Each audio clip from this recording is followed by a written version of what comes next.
Sidney McDonald Lamb lahir pada 4 Mei 1929 di Denver, Colorado. Lamb adalah seorang ahli bahasa Amerika dan profesor di Rice University. Tata bahasa stratifikasinya merupakan teori alternatif yang signifikan terhadap tata bahasa transformasional Chomsky.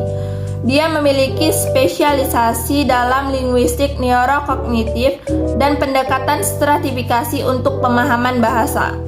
Lamb paling dikenal sebagai bapak teori jaringan relasional atau RNT bahasa, yang juga dikenal sebagai linguistik stratifikasi. Menjelang pergantian milenium, ia mulai mengembangkan teori lebih lanjut dan mengeksplorasi kemungkinan hubungannya dengan struktur neologis dan proses berpikir. Karya awalnya mengembangkan gagasan sememe sebagai objek semantik. Teori Sidney M. Lamb. Aliran stratifikasi adalah pandangan linguistik dari Sidney M. Lamb yang dituangkan dalam bukunya yaitu Outline of Stratification Grammar pada tahun 1962. Melalui teori yang dikembangkan, Lamb melihat bahasa sebagai satu sistem dari hubungan-hubungan bukan sistem, melainkan dari kesatuan lahir entities atau substansi. Berangkat dari premis, ada dua komponen dalam bahasa, yaitu makna dan bunyi atau hypersememic dan hypophonemic system. Menurutnya, dalam suatu struktur linguistik ada suatu sistem dengan dua bagian pokok, yaitu makna pada satu bagian dan ujaran atau tulisan pada bagian lainnya. Secara khusus, terdapat strata terpisah atau tahap di otak yang digunakan untuk bahasa. Setiap tahap memberikan aktualisasi atau realisasi untuk tahap yang lebih tinggi, dan unsur-unsur di tingkatnya serupa antara satu sama lain. Teori dari Lamb menganggap bahwa bahasa merupakan sistem yang berhubungan. Dikatakan bahwa suatu ujaran sudah memiliki strata yang tersusun, yaitu makna atau konsep yang dibentuk oleh leksem, morfem, dan fonem. Ada dua macam stratifikasi, yaitu stratifikasi vertikal dan stratifikasi horizontal. Stratifikasi vertikal tampak pada bunyi dan pengalaman atau bentuk dan makna, sedangkan stratifikasi horizontal berupa hubungan antara fonem dengan fonem atau fonotaktik, morfem dengan morfem atau morfotaktik, dan leksem dengan leksem atau leksotaktik. Tata bahasa stratifikasi.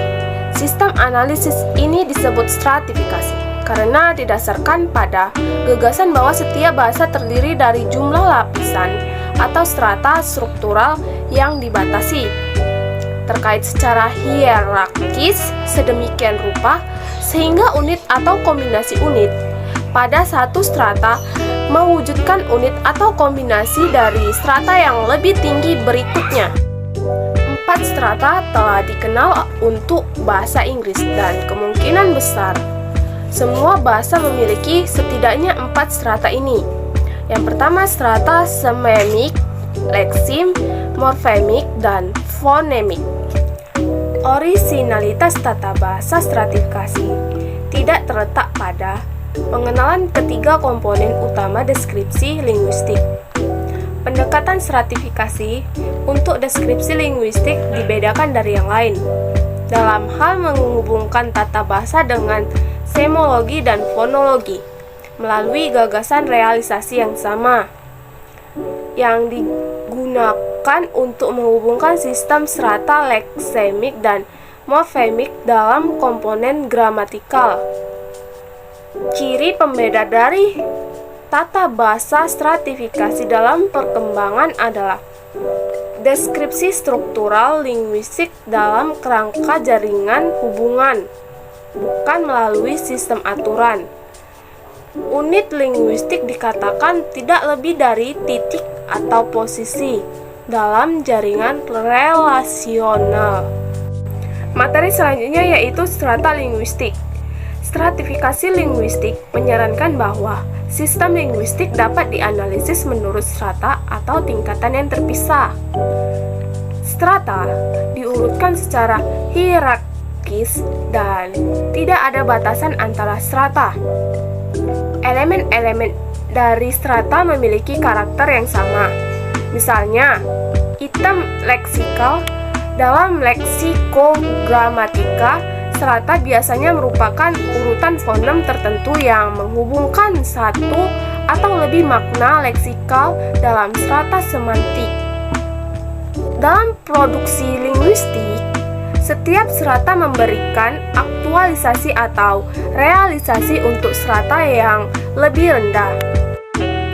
Jadi, berbicara sebuah kata akan melibatkan realisasi dari strata semantik ke leksikogramar, kemudian fonologi, dan kemudian fonetik. Arah sebaliknya berlaku untuk persepsi atau pemahaman linguistik. Beberapa unit stratifikasi yang umum diajukan dan stratanya meliputi fonem sebagai satuan pada lapisan fonemik, leksom sebagai satuan pada strata leksikal atau leksikogramatikal, morfem sebagai satuan pada strata morfemik, dan semim sebagai unit pada strata semantik. Berbeda dengan pendekatan generativis untuk linguistik, linguistik stratifikasi tidak mendukung gagasan tentang strata otonom untuk sintaksis. Sebaliknya, istilah leksikogramar dipinjam dari linguistik fungsional sistemik dan lebih disukai karena linguistik stratifikasi menunjukkan bahwa kategori sintaksis hanya label untuk mengklasifikasikan jenis leksom, tetapi tidak benar-benar memainkan peran apapun dalam realisasi leksom. Hubungan antar strata. Salah satu karakteristik utama dari pendekatan stratifikasi adalah bahwa ia menetapkan untuk menggambarkan bahasa tanpa menggunakan aturan yang mengubah suatu entitas menjadi entitas lain. Stratifikasionis akan menangani fenomena dalam hal hubungan realisasi antar strata. Berbagai jenis hubungan interstrata selain korespondensi satu ke satu dapat dikenali dengan 1. Diversifikasi, di mana satu unit yang lebih tinggi memiliki alternatifrilisasi. Yang kedua, realisasi nol, di mana unit yang lebih tinggi tidak memiliki realisasi nyata pada strata yang lebih rendah. Yang ketiga, realisasi di mana dua atau lebih unit yang lebih tinggi dipetakan ke unit tinggi yang lebih rendah yang sama, dan seterusnya.